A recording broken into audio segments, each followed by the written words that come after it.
Welcome to Alton Towers. We're here today to see the new ride, Curse at Alton Manor, to look at the new Retro Squad rides, to talk about Nemesis and the potential return of Nemesis Sub-Terra, and see what else is new in the park. This is a favourite park of mine, but not one I get to visit very often. Living in Scotland, this isn't the easiest place to get to. But yeah, let's get inside, see what's new, and get on some good coasters.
Just started off there on Curse of Alton Manor to start the day.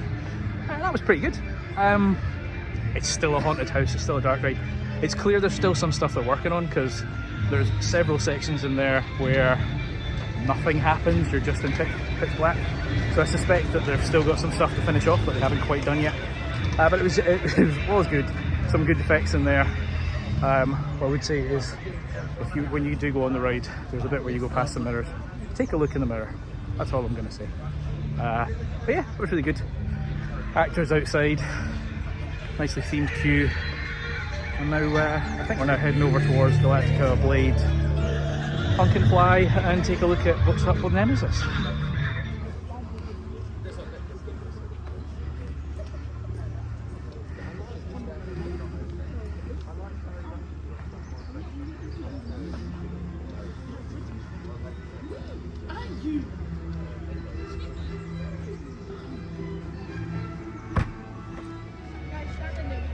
So, Sub-Terra, is it coming back?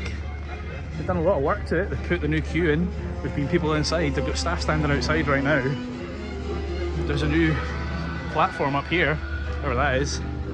They're doing something with it. Whether it's the original ride that comes back. I never got to experience Sub-Terra, so I'd love to get back on it. But they're obviously doing something, presumably later this year, to make up for the lack of their main attraction.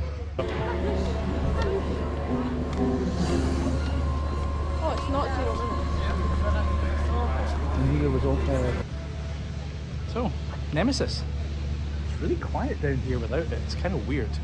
And it's a bittersweet moment because it is probably one of my favourite rides here on the park. I remember the first time I went on it, spent ages in the queue, got all the way to the end, bottled it, and then just before the harnesses closed I went, you know what, I'm going to go and do this, and I've loved it ever since. So it's fantastic that the park is taking the time and effort to bring this back to life. Keep it going for another 30 years, but it is kind of sadly missing. So curious to see next year. Obviously lots of speculation, talk about track changing colour, which some people are upset about. The colour of the track doesn't really make a difference to me, it's the experience. You know, John Wardley's involved again. If he's involved in a ride, you know it's going to be good. So I'm sure they'll have some surprises for us along the way. I think there's some footers being spotted at the start of the park, and the loop was in the car park, so I'm curious if they're going to put the original loop at the entrance in the same way they did with Corkscrew. But yeah, very, very quiet down here, and super keen to see what they do with it.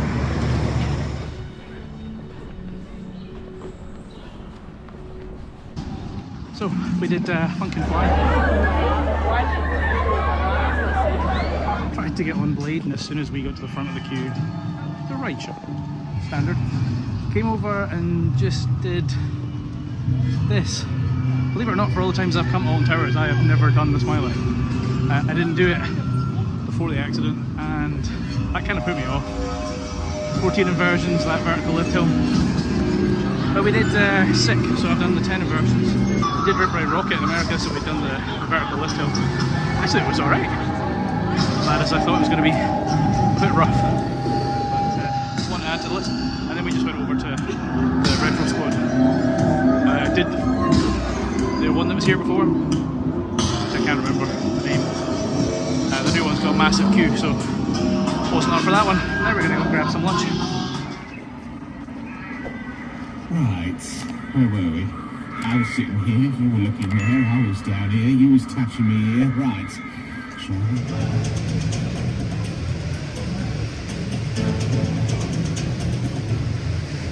Please remain seated. Just grabbed some lunch there in the pizza pasta place. Always a good choice for a little bit of buffet and variety. Not the cheapest, and it's usually quite busy. But also just going past the river rapids here. There's a new soundtrack, you can maybe hear it in the background. And it mentions time to face the waterfalls. There was a lot of talk about them turning the waterfalls back on. They're not on just now. They may be coming later in the season. But it's still the river rapids at the moment, just for the new theme, new soundtrack. Another thing I didn't mention earlier was Funk and Fly. I don't remember those restraints being quite as unforgiving. I'm not the largest chap, but my thighs were struggling in those restraints, and my daughter as well. So yeah, bit of a tight squeeze. Anyway, I think we're going to go over now and do Williams. We can talk about Project Horizon, and then hopefully get on Galactica, and if we're lucky, finish the day on the Wicker Man.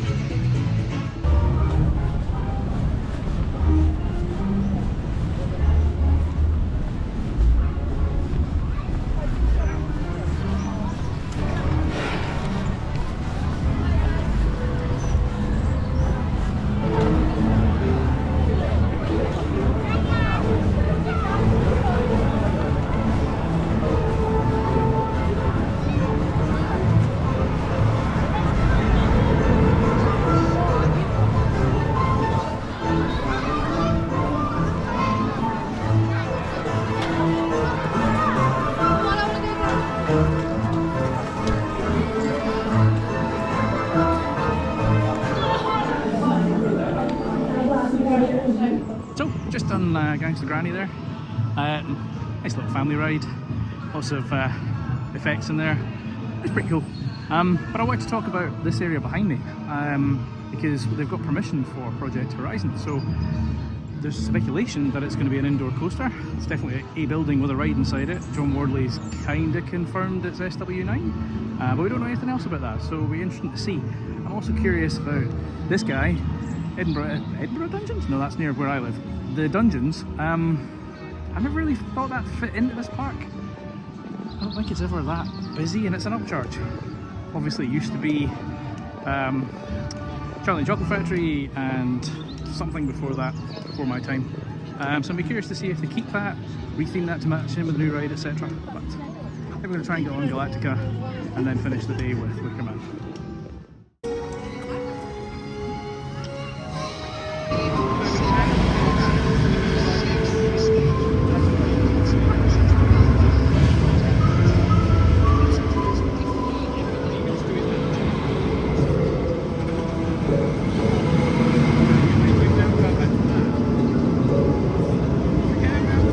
That's us finished for the day. Didn't manage to get on Galactica. We looked at the times and there was no way we were getting over there and on the Wicker Man. So instead we did Wicker Man and absolutely bolted around for a second lap to finish the night, which was fantastic. Won the final train. Did hope we were going to get a second run, but that didn't happen. But it's been a good day. What I would say about this park is, whilst I love it and the rides here are fantastic, it is huge. Like, it's such a massive space, which is a real problem because unless you're able to come here regularly, you're not going to get on everything. Unless you pay for the fast pass, and that is really expensive. You really need a couple of days in this park to kind of get all of it. Or as I say, when I go to Blackpool, because it's my home park, even though it's 3 hours away, I don't care if I only get on a couple of rides because I'm there all the time. Here, this is a bit of a treat for me. It's like 5.5 hours drive, which I now have to do home, which will be fun. So, you know, I wanted to get on as much as possible, and that's kind of not really happened. We got on Wicker Man twice, we got on Gangsta Granny, we got on Curse at Alton Manor, which was the one I really wanted to. Smiler. Funk and Fly, Spin Jam, and I think that's it, actually, to be honest. You know, we wanted to get on a few other things, and that just didn't happen. So it's mainly because we're walking so much between the park. The Sky Run thing isn't running today either, which didn't help, so you couldn't just zip across the park quickly. But no, it's been a good day. Enjoying it nonetheless. And yeah, if you like this, give it a like, think about subscribing. Let me know what your favourite ride here is, and if you've been on Curse of Alton Manor, what did you think of it? Was it worth the hype or not? Stay tuned. Next month I plan to be at Flamingo Land, Legoland, Chessington and Thorpe Park, and in August I am in Port Ventura, and if I can I might get out to Poland as well. So lots to come on the channel, so please do consider subscribing, it really helps out. Anyway, till the next time, thanks for watching.